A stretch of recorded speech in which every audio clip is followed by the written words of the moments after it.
මෙම ව්‍යාපෘතිය ඉවර වුණා නම් කාමර 1500කට වැඩි මිසක් අඩු වෙන්නේ නැහැ.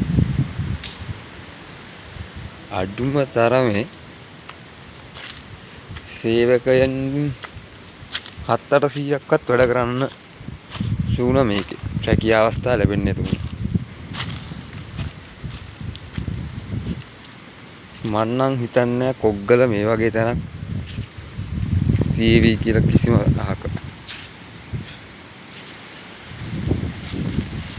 නිකන් කැලේට දි รา පත් වෙලා යනවා.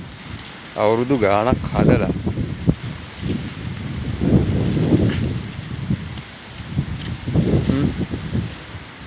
එතනට ආවම පේන මුළු කොග්ගලම ලස්සනට පේනවා.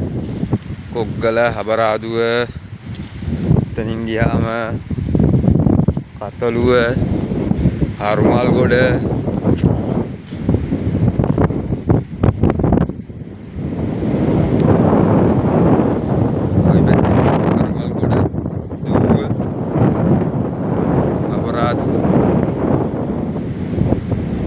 මේකෙලින් පේන්නේ කොග්ගල එයාපෝස්ට්.